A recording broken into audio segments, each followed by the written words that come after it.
قرآن کی تلاوت کے جو آداب ہیں، تعلیم کے ضمن میں اس میں رعایتیں ہیں۔ مثلا یہ کہ بغیر وضو کے آپ قرآن کو نہیں چھو سکتے، لیکن حفاظ کے لیے جو حفظ کر رہے ہوں یہ اجازت ہے کہ وہ بغیر وضو کے بھی، ان کا تو پورا دن رات اسی میں لگتی ہے۔ اب اگر ان کے جو وضو کی پابندی لگا دی جائے تو ریٹائرڈ ہو جائے گا ان کا وہ پروسیس، انہیں اجازت ہے، علماء نے اجازت دی کہ وہ بغیر وضو بھی قرآن کے ہاتھ لگا سکتے۔ تو گویا کہ ایک ضرورت کے تحت، ایک تعلیم کی ضرورت کے تحت ان آداب میں کچھ کمی کی جا سکتی ہے۔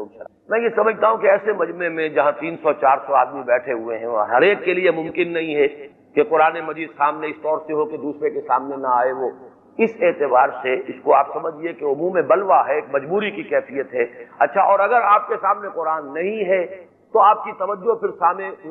مقرر کی طرف نہیں رہے گی، آپ اس سے فائدہ اتنا نہیں اٹھا سکیں گے جتنا کہ ٹیکسٹ آپ کے سامنے ہو تب فائدہ اٹھائیں گے۔ اس اعتبار سے اس میں طبیعت تو ہماری بھی جو ہے اس میں منقبض ہوتی ہے، اچھا نہیں لگتا ہے، لیکن یہ کہ یہ ایک مجبوری ہے، اس مجبوری کے تحت اسے الضرورات و تبیح المحظورات، تو یہ کہیں جہاں مجبوریاں ہوں تو اس میں کوئی کمی ہو جائے تو ایسی بڑی بات نہیں۔ ویسے اس میں ایک بات میں عرض کر دوں، اصولاً عالم عرب میں اور ہندوستان پاکستان میں ایک معاملہ بڑا متضاد ہے۔ عربوں میں آپ دیکھیں گے قرآن پڑھنے کا شوق بہت ہے، مسجد میں آئے گا یا 2 منٹ رہتے ہیں فوراً اس نے اپنی 2 سنت پڑھ لی ہے، پھر وہ نکالے گا قرآن شریف بیٹھ کے پڑھنا شروع کرتے ہیں۔ لیکن یہ ہے کہ وہ آداب اتنے نہیں ہیں ان کے ہاں جتنے ہمارے ہاں۔ اگر اقامت ہو گئی وہیں سامنے رکھے گا سجدہ کرے گا۔ یا میں نے یہاں تک دیکھا مسجد نبی میں کہ جہاں جوتیاں رکھ دی جاتی ہیں وہ ستونوں کے ساتھ وہیں اوپر رکھ دیتے ہیں، لیکن یہ کہ پڑھتے ہیں۔ ہمارے ہاں ادب ہی ادب ہے، پڑھنا بڑھنا سب خلاص۔ یہ دونوں انتہائیں ہیں، ان دونوں سے بچنا چاہیے، ادب بھی لیکن پڑھنے کے لیے ادب ہے اصل میں، ورنہ یہ کہ نہ پڑھنا سب سے بڑی بے ادبی ہے۔ میں نے اپنے چھوٹے بیٹے کو حافظ قرآن بنانے کا ارادہ کیا ہوا ہے، مگر ٹیلی ویژن پر سوالات کے پروگرام میں ایک عالم دین نے بتایا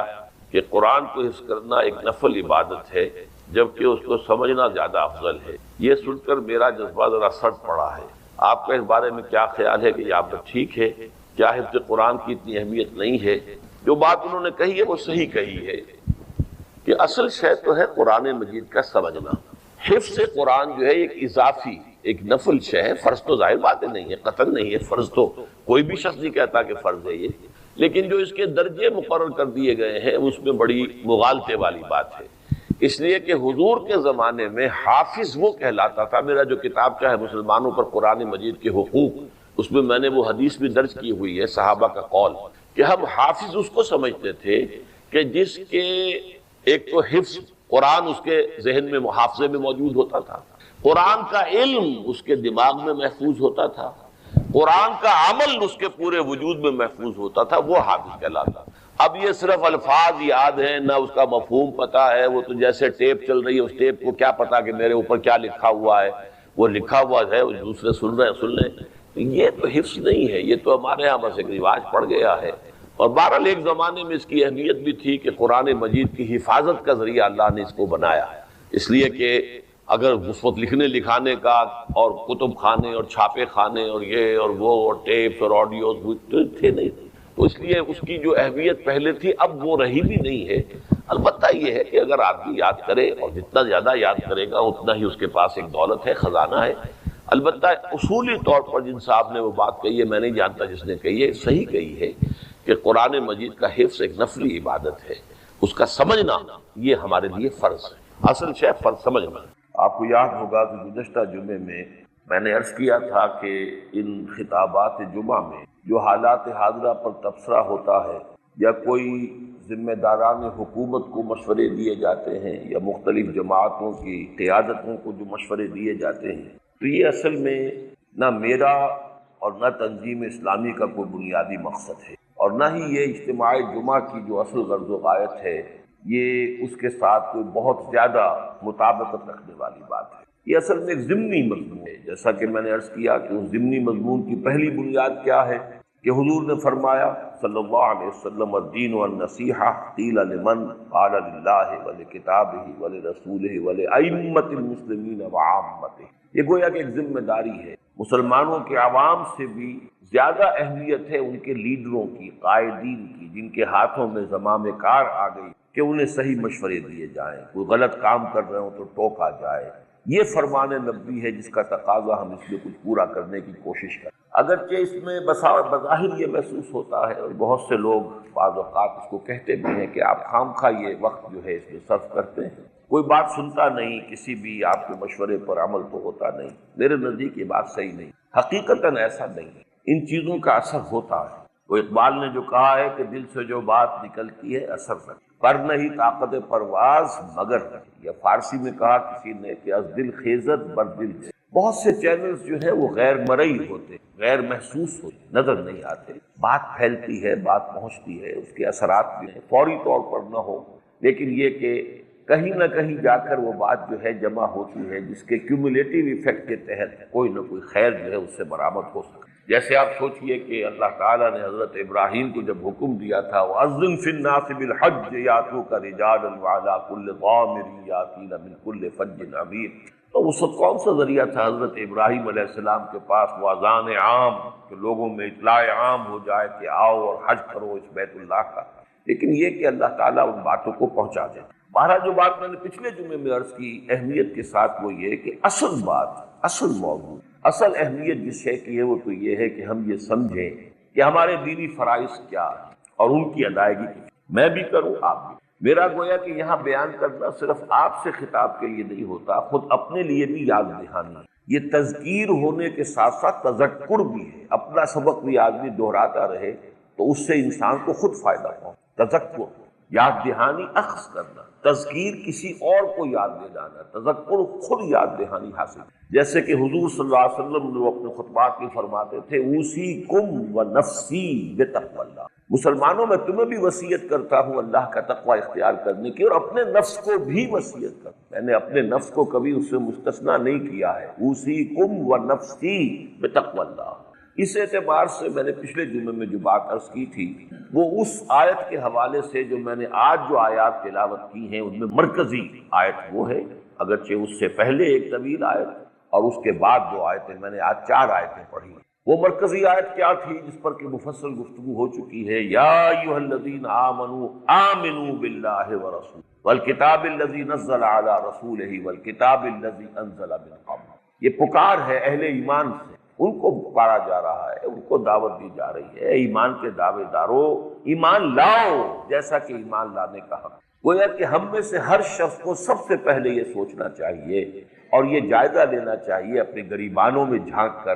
اپنے دل کی گہرائیوں کے اندر ذرا اتر کر دیکھیں کہ وہ یقین والا ایمان ہے یا نہیں۔ ایسا تو نہیں کہ صرف موروثی عقیدہ تو ہے، ٹھیک ہے، ہم نے اپنے والدین سے جو باتیں سیکھ لی ہیں، جیسے کسی ہندو کے گھر میں پیدا ہو گیا وہ ہندو ہے، چاہے اس نے کبھی سوچا نہ ہو کہ یہ کیا چیز ہے، کیا مذہب ہے، اس کی کوئی حقیقت ہے یا نہیں ہے، لیکن ہندو ہے۔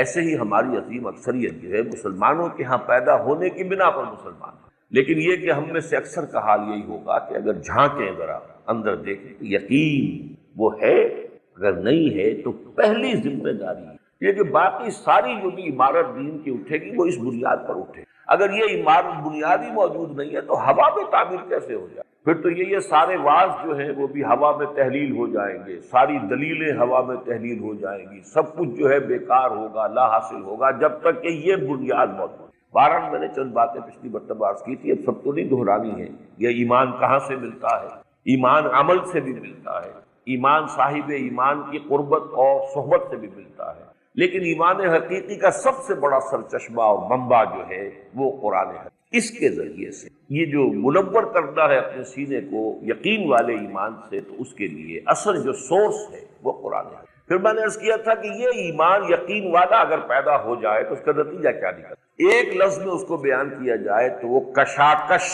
تصادم، جہاد۔ جہاد کے معنی کشاکش کے ہی ہے، جوہد، جب جوہد سے ٹکرائے، ایک کوشش آپ کی ہے، ایک کوشش کوئی اور کر رہا ہے، آپ کا مقابلہ ہو رہا ہے۔ اس دنیا میں ہر جگہ آپ کو یہ جہاد نظر آئے گا۔ آپ نے وہ اصطلاح سنی ہوگی اسٹرگل فار ایگزسٹنس، وجود کے لیے حیوانات کے مابین کشاکش جاری رہتی ہے، جو بھی ذرائع ہیں بقا کے، جو بھی غذا کے ذخیرے ہیں، ان کے لیے وہ جھپٹتے ہیں اور وہ چاہتے ہیں کہ مجھے حاصل ہو جائے۔ تو یہ جوہد للبقاء اس کو کہیں، اسٹرگل فار ایگزسٹنس کہیں، یہ تو ہے، کائنات کے اندر ہے۔ تمام جو بھی جن میں زندگی موجود، ان تمام میں آپ کو یہ جہد اور جہاد ملے گا، لیکن جہاد ایک ہے اپنی بقا کے لیے، حیات کے لیے، ایک جہاد ہے کسی عظیم مقصد، کسی اعلیٰ نصب العلم کے، تو زمین و آسمان کا فرق ہو جائے گا۔ ایک جہاد میں تو سب لگے ہوئے، لیکن ایک ہوتا ہے وہ جہاد جو انسان شعوری طور پر کسی شے کو اختیار کرتا ہے اور پھر اس کے لیے اس کو غالب کرنے، کسی نے فرض کیجئے چاہے وہ مغالطے میں تھا، اسے محسوس ہوا کہ کمیونزم بہترین نظام ہے،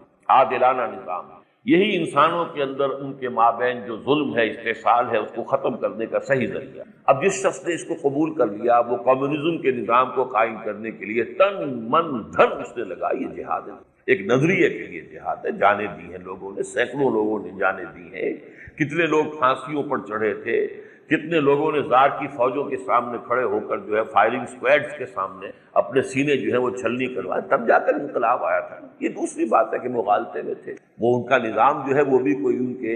امراض کا وہ مداوع نہیں تھا، علاج نہیں تھا، ثابت ہو گیا کہ لیکن یہ کہ جس نے یہ سمجھا کہ یہی صحیح ہے، پھر اس نے اس کے لیے اپنی تن من دھن کی جتنی بھی ریسورسز تھی وہ لگا دی، وہ یقیناً یہ ہے جس کا نام جہاد ہے۔ تو اگر ہم نے مان لیا اللہ ہے، آخرت ہے، رسالت ہے، قرآن حق ہے، جیسے کہ ایک دعا میں الفاظ آتے ہیں کہ انت الحق ووعدک الحق وقولک حق ولقاؤک حق والجنت حق والنار حق والساعة حق ومحمد حق والنبیون حق والقرآن حق۔ یہ حضور کی جو تہجد کی دعائیں ہیں ان میں سے ایک دعا یہ بھی ہے۔ اب سوچئے کہ یہ چیزیں سب حق ہیں، ہم نے مان لیا ہے، تو اب جو کشاکش شروع ہوگی، تین اس کے میں نے مرحلے آپ کے سامنے پچھلی مرتبہ بیان کیے۔ پہلا مرحلہ تو خود اپنے اندر شروع ہو جائے، اندر دل میں روشنی آ گئی ہے ایمان کی اور یقین کی، لیکن نیچے نفس کے تقاضے بھی تو ہے نا، ان النفس لامارۃ بالسوء، دل کے بالکل نیچے بیٹھا ہوا ہے آپ کا بطن، آپ کا شکم، اس کے تقاضے، وہ چاہتا ہے اسے بھرا جائے، اس سے ذرا نیچے اتریے تو آپ کے جنسی تقاضے ہیں، ایک بقائے ذات کے لیے ہے، ایک بقائے نوع کے لیے۔ کھانا اس لیے ہے تاکہ آپ کی زندگی کا تسلسل برقرار رہے، جنسی معاملہ اس لیے تاکہ نسل برقرار رہے۔ اب یہ بطن و فرج کے جو تقاضے ہیں، جن کو نفس امارہ کہا قرآن مجید نے، ان النفس لامارۃ بالسوء، ان کا حملہ ہوتا ہے دل کے اوپر، یہ کشاکش ہے اندر۔ لہذا جہاد سب سے اعلیٰ حضور نے فرمایا، جب پوچھا گیا ای الجہاد افضل یا رسول اللہ، آپ نے فرمایا ان تجاہد نفسک فی طاعت اللہ، اپنے نفس کے خلاف جہاد کرو، اسے اللہ کا مطیع، یہ سب سے اونچا جہاد، سب سے اعلیٰ جہاد، افضل جہاد۔ اس کے بعد یہ جہاد انسان کے وجود سے باہر نکال، یہ تو سارا جہاد جو ہے نفس کا، وہ تو اندر ہی اندر ہے، کسی کو نظر تو نہیں آ رہا کہ کیا ہو رہا ہے، میرے اندر کیا کھچڑی پک رہی ہے، میرا دل کیا کہہ رہا ہے، میرا ایمان کیا کہہ رہا ہے، ایمان مجھے روکے ہے تو کھینچے ہے مجھے کفر، کعبہ میرے پیچھے ہے، کلیسا میرے آگے، لیکن کشاکش ساری ہے اندر ہی اندر ہوتی ہے، کسی اور کو نظر تو نہیں آتی۔ لیکن یہ کشاکش باہر نکلتی اس لیے کہ معاشرے میں ہم ہیں، بہت سے بندھنوں میں بندھے ہوئے ہیں۔ اب ایک تقاضا ہے ایمان کا کہ یہ تعلقات اس طریقے سے، کمائی اس طور سے ہوگی، معاشرت کا یہ نظام ہے جو اللہ نے عطا کیا ہے۔ ایک وہ ہے معاشرے میں جو چیزیں چالو ہیں، چل رہی ہیں، جن کا رواج ہے، تصادم ہوگا، کشمکش۔ یہ دوسرا مرحلہ ہے، انسان کی شخصیت سے نکل کر معاشرے کے ساتھ ایک کشاکش ہے، ایک کشمکش ہے، ایک تصادم، اور سب سے اونچی منزل پھر ہے جو میں نے لفظ پچھلی مرتبہ واضح کیا تھا، طاغوتی نظام کے خلاف ہے۔ فَمَن يَكْفُرْ بِالطَّاغُوتِ وَيُؤْمِن بِاللَّهِ فَقَدِ اسْتَمْسَكَ بِالْعُرْوَةِ الْوُثْقَىٰ۔ تو اللہ پر ایمان لانے کے ساتھ ساتھ بلکہ اس سے پہلے طاغوت کا انکار کرنا ضروری ہے، اور طاغوت ہر فرد بھی ہو سکتا ہے، جو بھی اللہ کی اطاعت سے سرتابی کرتا ہے وہ طاغوت ہے، چاہے وہ فرد ہے، کوئی ادارہ ہے، کوئی انسٹیٹیوشن ہے، اور آج کی سب سے بڑی انسٹیٹیوشن ریاست ہے، جس کے سب سے زیادہ منظم ایک بہت بڑا ادارہ ہے، پورے جو رہنے والے شہری ہیں اس کے دائرے میں ان کی زندگیوں کو کنٹرول کرنے والا ادارہ ریاست۔ وہ ریاست اگر غیر اللہ کی حاکمیت کے اصول پر قائم ہے تو سب سے بڑا طاغوت، اس طاغوت کا انکار کرنا، اور پھر اس کا تقاضا کیا ہوگا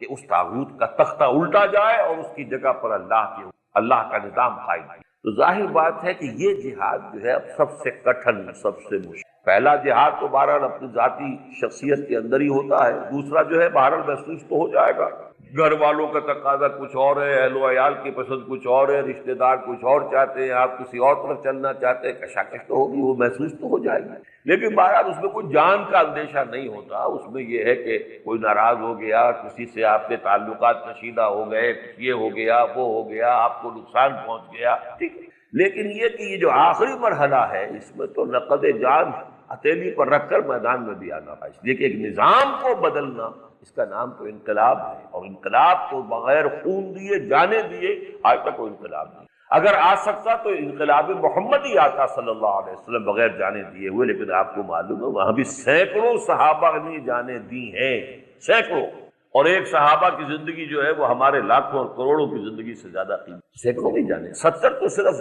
غزوہ احد کے اندر شہید ہیں، 70 اصحاب صفہ کو لے جا کے انہوں نے ذبح کر دیا ہے، تو یہ تو وہاں کیفیت ہوئی، تب جا کر کہیں وہ انقلاب جو ہے وہ برپا ہوا ہے، نظام قائم ہے۔ اس حوالے سے یہ جو مشکل ترین ہے کہ طاغوت کے غلبے کو ختم کر کے اور حق کا غلبہ، اس کے لیے اصطلاحات بہت سی، اللہ کی حکومت قائم کرنا، دین کو غالب کرنا، لیظہرہ علی الدین کلہ، دین کو قائم کرنا، ان اقیموا الدین، اصطلاحات مختلف ہوں گی، عباراتنا شتیٰ وحسنک واحد، مفہوم ایک ہی، دین غالب ہو جائے، لتکون کلمۃ اللہ ہی العلیٰ، تاکہ اللہ کی بات سب سے اونچی ہو جائے۔ ظاہر بات ہے جو حاکم ہوتا ہے اس کی بات اونچی ہوتی ہے، اگر اللہ کی حاکمیت ہے تو اللہ کی بات سب سے اونچی، تو اسے اقامت دین کہہ لیں، غلبہ دین حق کہہ لیں، اس کے لیے مختلف اعلاء کلمۃ اللہ کہہ لیں، اللہ کی حکومت قائم کرنا کہہ لیں، نظام مصطفیٰ کا نفاذ کہہ لیں، جو چاہے کہہ لیں، مفہوم اس کا ایک ہی ہے۔ لیکن آج میں در حقیقت حوالہ دینا چاہتا ہوں کہ اس کا مرکزی مقصد کیا ہے، دین قائم کرنے کا مقصد کیا؟ تو یہ جو اس آیت سے پہلی آیت ہے وہ اس پر روشنی، یہ ایمان حقیقی کیوں مطلوب ہے؟ تاکہ تمہارے اندر اس جہاد کے لیے توانائی پیدا ہو جائے، قوت پیدا ہو جائے، آمادگی پیدا ہو جائے، جس جہاد کا ذکر اس سے پہلے کی آیت میں آ رہا ہے، اس کا سیاق یہ ہے، یا ایھا الذین آمنوا کونوا قوامین بالقسط شہداء للہ، اہل ایمان عدل و انصاف کے علم بردار بن کر، قائم کرنے والے بن کر کھڑے ہو جاؤ،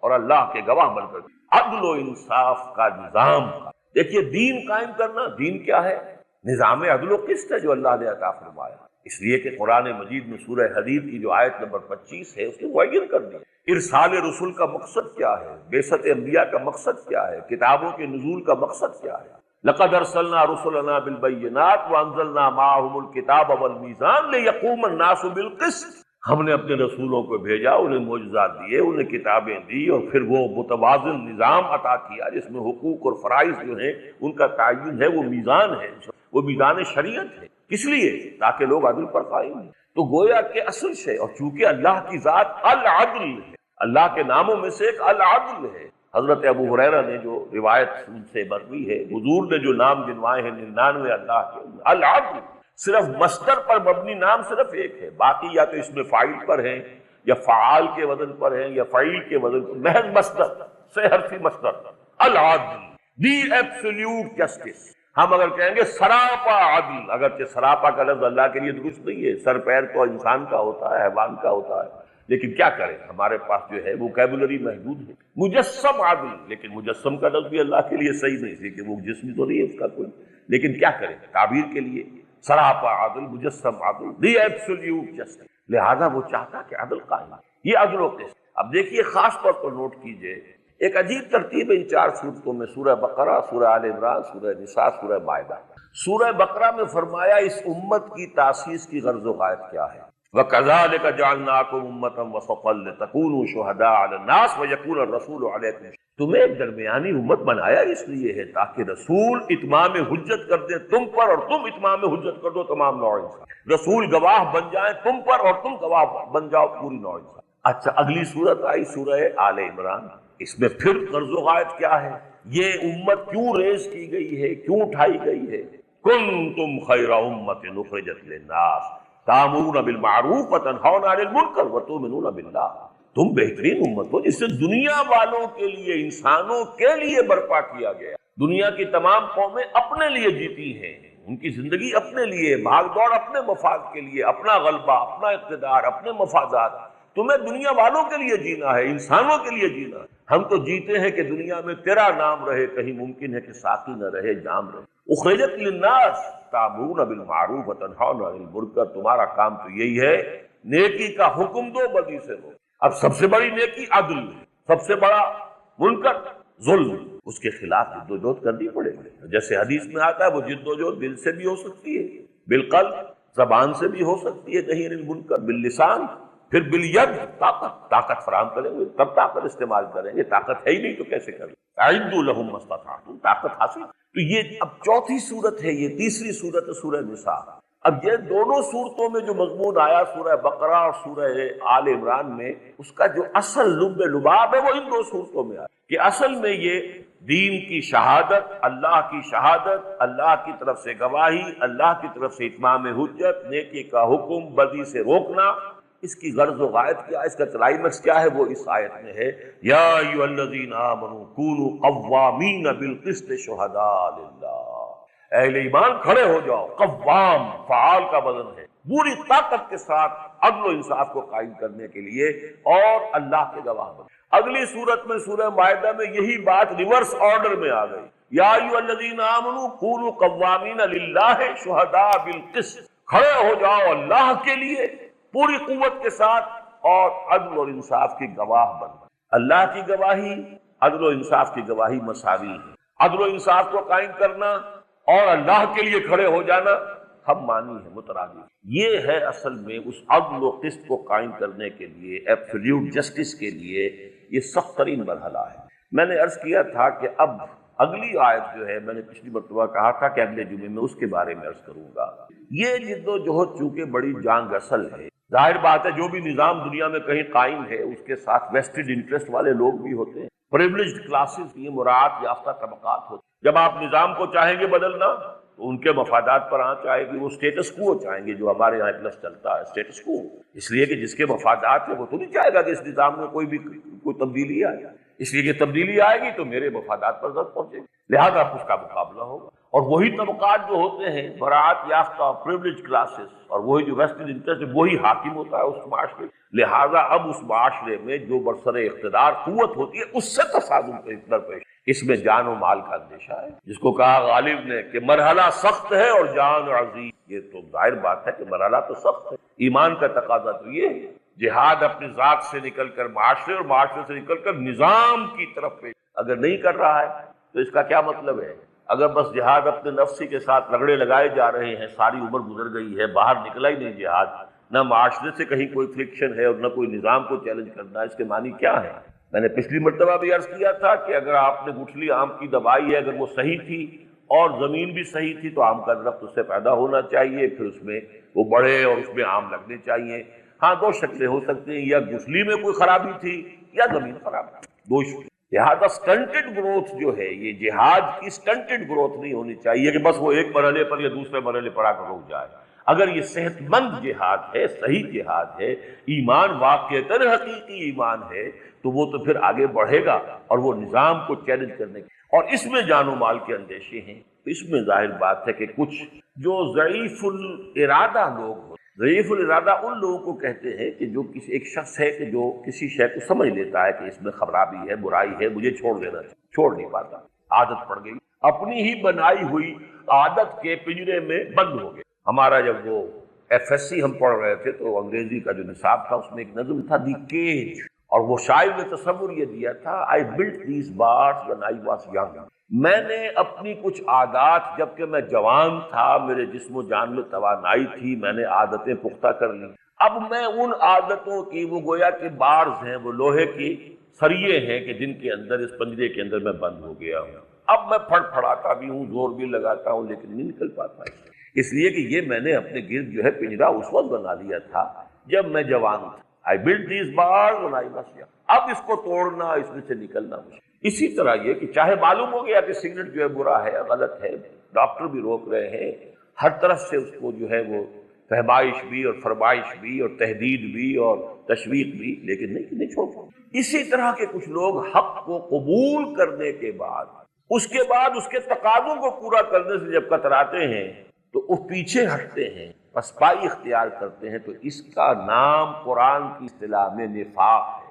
دیکھیے جب ایمان حقیقی والی آیت آئی، یا ایھا الذین آمنوا آمنوا باللہ ورسولہ والکتاب الذی نزل علی رسولہ والکتاب الذی انزل من قبل، اس کے بعد پہلا مرتبہ تو بیان کر دیا، ایسے لوگوں کا تذکرہ کر دیا جو خم ٹھونک کر آ گئے کہ ہم نہیں مانتے نہ اللہ کو، نہ رسول کو، نہ آخرت۔ چنانچہ فرمایا وَمَن يَكْفُرْ بِاللَّهِ وَمَلَائِكَتِهِ وَكُتُبِهِ وَرُسُلِهِ وَالْيَوْمِ الْآخِرِ فَقَدْ ضَلَّ ضَلَالًا بَعِيدًا، جس نے تو کھلم کھلا انکار کر دیا اللہ کا اور اس کے فرشتوں کا اور اس کی کتابوں کا اور رسولوں کا اور یوم آخر کا، تو وہ تو گیا، دور گیا، گون ڈاؤن دی ڈرین، وہ تو اس بدروں کے اندر جو ہے وہ گیا بہت دور۔ لیکن یہ کہ اب اس کے بعد ایک اور طبقہ ہے، وہ جس کی طرف میں ذکر کر رہا تھا، کہ جو حق کو قبول تو کر لیتے ہیں لیکن پھر چل نہیں پاتے، چلنا چاہتے بھی ہیں تو ایک قدم آگے بڑھاتے ہیں تو دو قدم پیچھے۔ یہ کیفیت اگر ہے، اس کو قرآن نفاق سے تعبیر، اگر تفصیل میں جاؤں گا تو یہ ہے کہ اگر تو اس کیفیت میں مبتلا انسان اپنی کمزوری کو تسلیم کرتا رہے، اعتراف کرتا رہے اپنی کوتاہیوں کا، اور اس پر معذرت کرتا رہے، جو بھی نظم جماعت ہے، جو بھی معاشرہ ہے، اس کے جو بھی ذمہ دار لوگ ہیں، تو اس کو ہم ضعف ایمان کہیں گے، صرف اسے ہم نفاق نہیں۔ لیکن جب مرحلہ آ جائے کہ جھوٹے بہانے بنائے جائیں، جھوٹ بولا جائے، اپنی اس پسپائی کو اور اپنی اس کم ہمتی کو ریشنلائز کرنے کے لیے، اس کی جسٹیفیکیشن کے لیے، اس کا جواز فراہم کرنے کے لیے جھوٹے بہانے، اس سے اگلی سٹیج ہے جھوٹی قسمیں کھانی شروع۔ یہ جھوٹ اور جھوٹی قسم، یہ اس نفاق کی وجہ کے بہت پختہ علامات ہیں۔ یہی وجہ قرآن مجید میں جہاں نفاق کا ذکر آیا ہے تو آپ نے دیکھا ہوگا کہ وہاں قسم اور ان کی قسموں کا ذکر آپ کو، جیسے سورہ منافقون میں فرمایا اذا جاءک المنافقون قالوا نشهد انک لرسول اللہ واللہ یعلم انک لرسولہ واللہ یشہد ان المنافقین لکاذبون اتخذوا ایمانہم جنۃ فصدوا عن سبیل اللہ۔ انہوں نے اپنی قسموں کو، جھوٹی قسموں کو ڈھال بنا لیا۔ تو پہلی آیت میں ان کے لیے کذب اور دوسری میں جھوٹی قسمیں جن کو ڈھال بنا لیا ہے، کوئی مواخذہ نہ ہونے پائے۔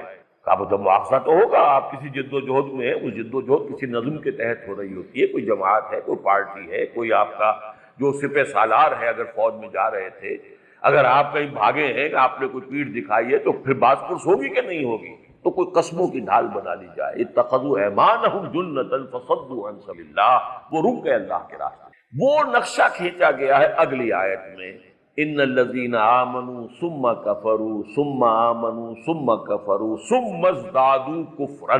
یقیناً وہ لوگ جو ایمان لائے پھر انہوں نے کفر کیا، پھر ایمان لائے پھر کفر کیا، پھر کفر میں بڑھتے چلے۔ اب یہاں تو یہ صرف 2 مرتبہ کہا گیا نا، آمنوا ثم کفروا ثم آمنوا ثم کفروا، لیکن یہ کہ یہ 10 مرتبہ بھی ہو سکتا۔ یہ 2 مرتبہ والی بات کی تو بڑی خوبصورت جو ہے مثال موجود ہے، جب کوئی آدمی کہیں ڈوب رہا ہوتا ہے کسی جھیل میں، دریا میں، تو نیچے جاتا ہے پھر آتا ہے، پھر جاتا ہے پھر آتا ہے، پھر گیا سو گیا۔ بالکل اس قسم کا نقشہ جو ہے یہاں کھینچ دیا گیا کہ چونکہ اس نے حق کو دیکھ لیا تھا، سمجھ لیا تھا، دل میں کچھ نہ کچھ اس کے ساتھ محبت ہے، حق ہے اور اس کی طرف رغبت ہے، چاہتا ہے چلنا۔ جب وہ چل رہا ہے تو گویا کہ اس وقت یہ مومن ہے، لیکن یہ کہ جب ہمت جواب دے رہی ہے، پیچھے ہٹ رہا، تو اب یہ مومن نہیں ہے، منافق ہے۔ پھر اسے خیال آتا ہے، پھر کوئی ہمت کرتا ہے، یا کچھ حالات بہتر ہو جاتے ہیں، یا کسی وقت کوئی بات پھر دل کو لگ گئی، حضور کا کوئی اور جو ہے فرمان سن لیا، اس سے ایمان کے اندر پھر تازگی آ گئی، پھر چلا، پھر ایمان لے آیا۔ لیکن پھر اس کے بعد پھر وہی اپنی کمزوری اور اپنی جو بزدلی ہے وہ آڑے آ گئی، پھر پیچھے ہٹا۔ تو یہ جو آسیلیشن، یہ جو دائیں بائیں میں چکر لگاتے رہنا ہے، یہ در حقیقت ہو سکتا ہے کسی کا تھوڑے عرصے رہے، کسی کا زیادہ عرصے تک چلتا رہے، لیکن یہ کہ بالآخر ثم ازدادوا کفرا، پھر وہ کفر میں بڑھتے ہیں۔ پھر وہ یہ کہ آدمی، اس کی آخری حد یہ ہوتی ہے کہ پھر جو صادق الایمان لوگ ہوتے ہیں، جن کی حالت یہ ہوتی ہے کہ واپس نہیں پھیرا کوئی فرمان جنوں کا، اور تنہا نہیں لوٹی کبھی آواز جرس کی، گھنٹی کی آواز آئی اور ساتھ ہی ہم گئے ہیں، جیسی پکار آ گئی ہے فوراً لبیک کہا۔ ایسے بھی لوگ ہوتے ہیں صادق الایمان، ان کے لیے تو کوئی شے ہے ہی نہیں، رکاوٹ ہے ہی نہیں، خیریت جاں، راحت تن، صحت داماں، سب بھول گئی مصلحتیں اہل ہوس کی۔ یہ تو اہل ہوس کی مصلحتیں ہوئی ہیں، اہل حق کی نہیں ہوئی، اہل حق ان کے اوپر توجہ نہیں کرتے۔ اس حوالے سے اب یہ جو آیت ہے یہ در حقیقت نقشہ کھینچ رہی ہے۔ تو ان 3 آیتوں کا اب ربط سمجھ، ایمان حقیقی کا نتیجہ جہاد، اور جہاد کی سب سے اونچی منزل ظلم کا خاتمہ اور عدل و قسط کے قیام کے لیے کمر بستہ ہونا، اور اس سے گریز، اس سے پسپائی، اس سے پیچھے ہٹنا، وہ کسی سبب سے بھی ہو، یہ نفاق ہے۔ اور نفاق جو ہے پھر اس کا آخری انجام کیا آ رہا ہے؟ ثم ازدادوا کفرا لم یکن اللہ لیغفر لہم، اللہ ان کو ہرگز معاف فرمانے والا نہیں ہے، ولا لیہدیہم سبیلا، اور نہ ہی اب انہیں کسی صحیح راستے کی طرف ہدایت اللہ دے گا۔ اور اس کے بعد بڑے سخت الفاظ آئے ہیں، ان میں طنز دی، وبشر المنافقین، اے نبی ایسے منافقوں کو تو آپ بشارت دے دیجئے. بشارت کس بات کی؟ بِأَنَّ لَهُمْ عَذَابًا أَلِيمًا، کہ ان کے لیے تو دردناک عذاب. یہ ہے انجام. تو ان 4 آیات کے حوالے سے ذرا سمجھیے اچھی طریقے سے. اور چونکہ یہ جو جہاد ہے نظام کے خلاف، اب اس کی ایک شرط لازم ہے. جب تک ایک جماعت نہ ہو یہ نظام کے خلاف جہاد ممکن نہیں. اپنے نفس کے خلاف جہاد تو آپ نے اندر ہی اندر کرنا ہے، اس کے لیے کوئی جماعت جو ہے وہ ضروری نہیں ہے. ہاں جماعت میں اگر آپ ہوں کہ آپ دیکھ رہے ہو میرے اس بھائی نے بھی فلاں منزل طے کر لی، یہ بھی رشوتیں لیتا تھا اور اس کے ہاں بھی صبح پراٹھے پکتے تھے، اب اس نے چھوڑ دی ہے، اب اس کے ہاں جو ہے روکھی سوکھی ہے، اس نے یہ اگر مرحلہ طے کر لیا تو میں آپ کو کونوا مع الصادقین، ایسے لوگوں کی صحبت کے اندر اگر ہوں گے تو سہولت ہو جائے گی اپنے نفس کے خلاف جہاد میں. آپ کو تقویت حاصل ہوگی، آپ کا ایمان تقویت پائے گا، اس لیے کہ یقین والوں کی صحبت سے آپ کا اپنا ایمان بڑھے گا. اس وقت میرے اس بھائی کے گھر میں بھی پردہ نہیں تھا، شرعی پردہ نہیں تھا، جو بھی آج کی معاشرت ہے وہی تھی. آخر اس نے بھی تو یہ مرحلہ طے کر لیا، شرعی پردہ نافذ کر دیا. ٹھیک ہے، ناراض ہو گئے، کوئی ناراض ہو گئے، کوئی برادری والوں نے فرض کیجئے مقاطعہ کر دیا، کر دیا. یہ برادریاں بھی یہیں رہ جائیں گی اور یہ سارے معاملات تو اسی دنیا میں رہ جانے ہیں. اصل زندگی تو آخرت کی زندگی ہے. لیکن یہ کہ اس نے کر لی ہے محنت تو میں بھی تو کر سکتا ہوں، پھر مجھے بھی کرنی. فلاں میرے بھائی نے بینک کی ملازمت چھوڑ دی، وہاں 15,000 روپے مل رہے تھے، اب وہ 5,000 روپے کی تنخواہ پر کسی جگہ کام کر رہا ہے، آخر اس نے ایک حرام شے کو چھوڑا ہے تو میں بھی ہمت کروں. تو اس سے یہ کہ اس جہاد نفس کے خلاف جہاد میں تقویت ملی. لیکن بہرحال اس میں فیصلہ کن بات تو آپ کی اپنی قوت ارادی ہے، آپ خود ہی اپنے نفس کے خلاف جنگ کر سکتے ہیں. میں آپ کے نفس کے خلاف نہیں کر سکتا، آپ میرے نفس کے خلاف نہیں. معاشرے کے اندر بھی اسی طریقے سے ہے کہ اگر آپ ایک کسی حلقے میں ہیں تو اس میں آپ کو سہولت حاصل ہے. خربوزے کو دیکھ کر خربوزہ رنگ پکڑتا ہے. لیکن جہاں تک اس آخری مرحلے کا تعلق ہے، نظام کو بدلنا، طاغوتی نظام کو چیلنج کرنا، وہ ظاہر بات ہے کہ نہایت منظم جماعت کے بغیر یہ ہے وہ چیز کہ جس کی طرف ہم نے پچھلے جو میں نے عرض کیا تھا کہ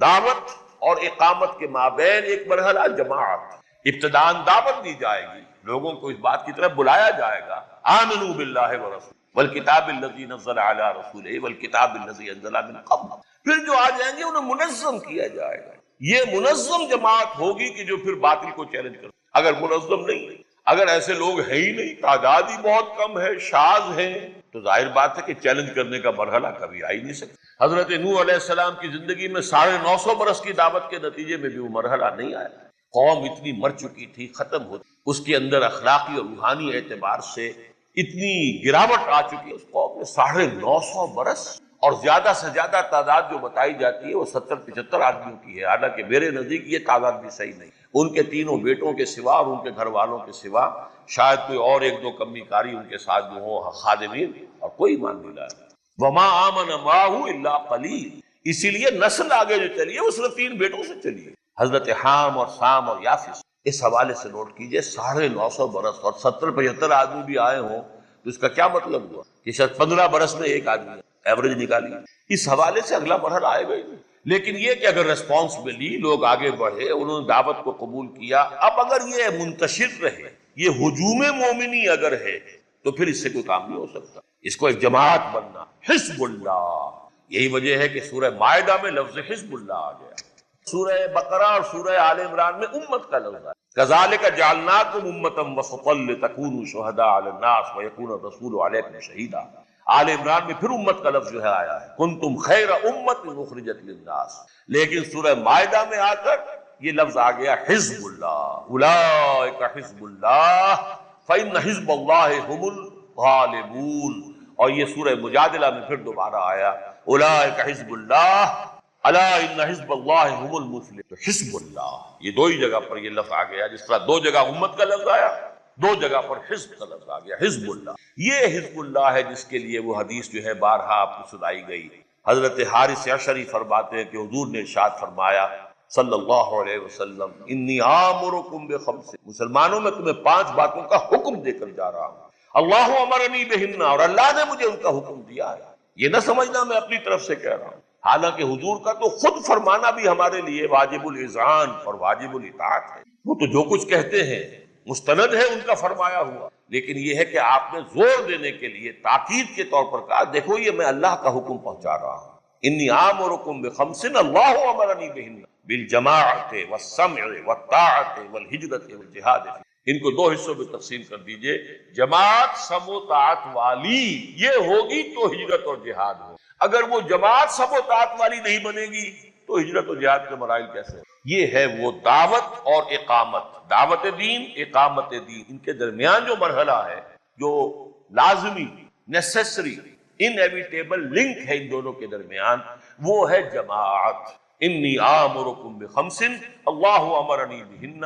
بالجماعت والسمع والطاعت والہجرت والجہاد فی اللہ، رواہ الامام احمد والامام الترمذی رحمہم اللہ۔ دونوں نے، مسند احمد میں بھی ہے، جامع ترمذی میں بھی ہے، ان دونوں کے حوالے سے مشکات شریف میں یہ روایت ہے۔ اور جیسے کہ یہ سم و طاعت والا لفظ جو ہے یہ پھر اس حدیث میں آیا ہے کہ جس میں حضور نے خود پھر جب وہ مرحلہ حزب اللہ کا آیا ہے تو جو بیعت لی، پہلا مرحلہ تھا حضور پر ایمان لے آنا، ایمان لے آئے تو مومن ہو گئے، مسلم ہو گئے، یہ پہلا مرحلہ تھا۔ اس وقت بھی اطاعت تو فرض تھی، جو رسول کہیں گے وہ ماننا ہوگا، ہر مومن کے لیے واجب الاطاعت ہے، وما ارسلنا من رسول الا لیطاع باذن اللہ۔ لیکن جب مرحلہ آیا کہ اب اسے حزب بنانا ہے، پارٹی بنانا ہے اللہ کی، تو آپ نے بیعت لی اثر نو۔ حضرت عبادہ ابن صامت جو فرماتے ہیں رضی اللہ تعالی عنہ، بایعنا رسول اللہ صلی اللہ علیہ وسلم علی السمع والطاعت فی العسر والیسر والمنشط والمکرہ وعلی اثرۃ علینا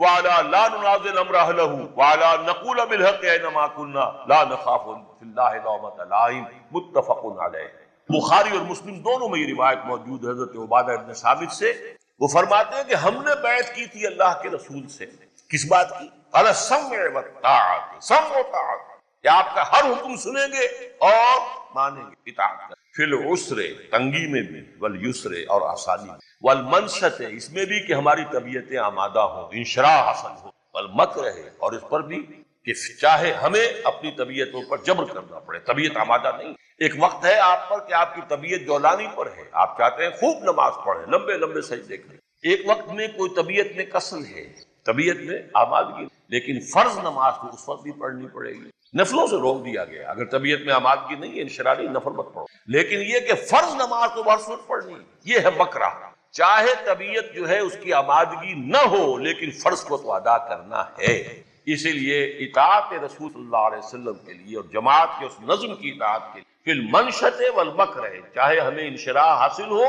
ہماری اپنی طبیعتوں میں آمادگی ہو، اور خواہ ہمیں اپنی طبیعتوں پر جبر کرنا پڑے ان میں آمادگی، وعلی اثرۃ علینا، اور چاہے ہم پر دوسروں کو ترجیح دے دی جائے، ہم یہ نہیں کہیں گے کہ حضور دیکھیے ہم آپ کے پرانے خادم ہیں، اتنے سال سے میں آپ کے ساتھ ہوں اور آپ نے مجھ پر امیر بنا دیا فلاں شخص کو، نووارث کو، نوجوان کو، یہ اسامہ ابن زید رضی اللہ تعالیٰ عنہ، یہ کل کا چھوکرا، ہماری نگاہوں کے سامنے اس کی پیدائش ہوئی اور آج آپ اس کو ہم پر، اور ان میں کبار صحابہ وہ اس لشکر میں شامل ہیں، اور اسامہ ابن زید رضی اللہ تعالیٰ عنہ ان کو بنایا جا رہا ہے، لیکن نہیں، جو آپ کا حکم، جو آپ کا فیصلہ، علی اثرۃ علینا، چاہے ہم پر دوسروں کو ترجیح، وعلی لا ننازل امر اہلہ، جنہیں آپ بنا دیں گے امیر، ذمہ دار بنا دیں گے، ان سے جھگڑیں گے نہیں، ان کی بات بھی سنیں گے، مانیں گے، اطاعت کریں گے، تعاون کریں گے۔ وہ جو ابھی میں نے شروع میں کہا تھا، نصح و خیر خواہی لأئمۃ المسلمین وعامتہم، تو جماعت کے اندر بھی جو ائمہ ہیں، جو امراء ہیں، ان کی بات مانیں، اور پھر یہ کہ آخری درجے میں یہ ہے کہ وعلی نقول بالحق اینما کنا لا نخاف فی اللہ لومۃ لائم، البتہ جو ہماری رائے ہوگی جسے ہم صحیح سمجھیں گے وہ کہیں گے ضرور، چاہے کسی کو اچھی لگے کسی کو بری لگے، اس وجہ سے کہ کوئی ملامت کرے گا یہ تم کیا کہہ رہے ہو، اپنی زبان کو تالا نہیں لگائیں گے، ہم بند نہیں کریں گے زبانیں، اپنی بات کہیں گے، لیکن مطلب کیا، بات کہہ کے پھر جو فیصلہ ہوگا اسے قبول کرے گا۔ یہ ہے وہ جماعت کا نظم، جس کے بغیر یہ جہاد نہیں ہو سکتا۔ یہ میں نے پچھلے اور آج کے جمعے کی اس گفتگو کے حوالے سے ہمارے دینی فرائض، ان کی ایک یاد دہانی، یہ مضامین جو ہے بہت مرتبہ ہمارے ہاں بیان ہوئے ہیں، ہماری تقاریر میں، خطبات میں، دروس قرآن میں، اس لیے بنیاد یہی ہے، اسی پر ساری تعمیر اور اسی کے حوالے سے ساری بات جو ہے وہ ضروری، اس لیے میں نے یہ یاد دہانی کرائی ہے، اس لیے کہ قرآن مجید کی روح سے بھی یہ ذکر ہے، الذکر فاسعوا الی ذکر اللہ وذروا البیع،